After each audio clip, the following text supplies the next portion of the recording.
எல்லாருக்கும் வணக்கம். டாக்டர் ராஜ் மோகன் பேசுறேங்க. இன்னைக்கு ஒரு முக்கியமான விஷயத்த நான் விளக்க போறேன். அதாவது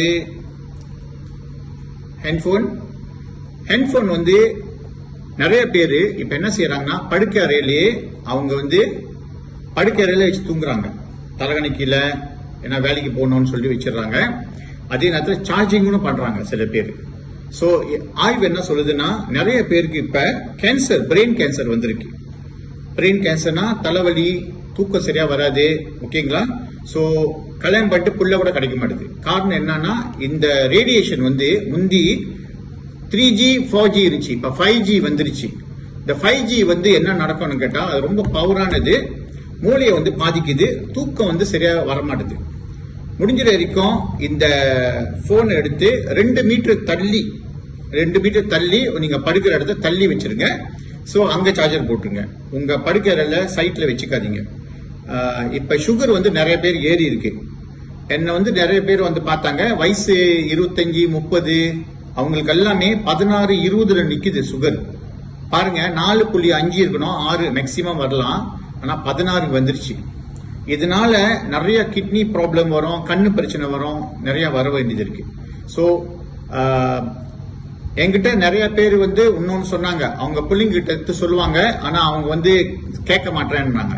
இப்ப பாருங்க, நிறைய பிரச்சனைகள், டயபெட்டிக், பிரஷர் எல்லாம் வர காரணம் இந்த போன் ரேடியேஷன் ஒரு காரணம். நீங்க பக்கத்திலே வச்சிருக்கனால, இந்த மாதிரி சைட்ல வச்சிருக்கனால அந்த ரேடியேஷன் உங்களோட பிரெயினை தூக்கம் இல்லாம வச்சிருக்கும். சோ இந்த காலகட்டத்தில் நிறைய பேருக்கு என்சைட்டி வந்திருக்கு. என்சைட்டினா டிப்ரெஷன் மாதிரி நோய். தூக்கம் இல்லாதவங்களுக்கு என்சைட்டி வந்துடும். என்சைட்டி வந்துட்டா மனநோய் மாதிரி வந்துடும், தெரியுங்களா? அது குணப்படுத்த ரொம்ப ரொம்ப கஷ்டம். நிறைய பேரு மருந்து எடுத்து ரொம்ப பிரச்சனையில இருக்காங்க. சோ இந்த மாதிரி என்சைட்டி வந்துருச்சுன்னா, டயபெட்டிக் ரொம்ப ஹையா இருந்தாலும் சரி, இந்த மாதிரி பிரச்சனைங்க இருந்தா என்னால தீர்வு கொடுக்க முடியும். நீங்க என்ன கான்டாக்ட் பண்ணுங்க, உங்களுக்கு நான் சில உதவிகள் செஞ்சு கொடுக்கறேன், சரிங்களா? சோ உங்க பிள்ளைங்ககிட்ட எல்லாம் சொல்லுங்க, பெரியவங்களும் சரி சின்னவங்க சரி, வேலைக்கு போறதுக்காக அலாம் கிளாக் வைக்கிறேன்னு சொல்லிட்டு போன் எடுத்து பக்கத்துல வச்சு அவங்க வாழ்க்கையே என்ன சொல்லுவாங்க, நோய்வாய்ப்பாட்ட கொண்டு வருவாங்க. இந்த உலகத்துலங்க சில பேர் சொல்லியிருப்பாங்க, நரகம் சொர்க்கம்னுவாங்க. உண்மையே இருக்கா இல்லையான்னு யாரும் பார்த்தது இல்ல. ஆனா உடம்புல நோய் வந்துட்டா வாழ்க்கை நரகம் அப்படின்னு வந்துடும், சரிங்களா? இது தீர்வு கிடைக்கிறதுக்கு என்ன கான்டாக்ட் பண்ணுங்க. பின்னால ஆங்கிலத்துல ஒரு சின்ன மெசேஜ் அனுப்பியிருக்கேன், அதுலயும் ஆளுங்கள் கேட்கலாம். நன்றி, வணக்கம். Sleep tight, don't let the Wi-Fi bite.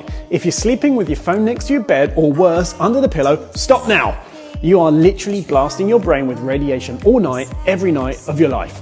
EMF radiation emitted by your phone disrupts the production of your sleep hormone melatonin and keeps your brain in a semi-awake state, meaning you're not really sleeping fully. Bad sleep is one of the biggest culprits to poor health and faster aging. It inhibits our ability to fight off infections and repair cells. Worst of all is the fact that mobile phones give off a huge amount of radiation and over time increases our risk of brain cancer. And while scientists err on the side of, even the American Cancer Society admits that some forms of non-ionizing radiation could result in cancer.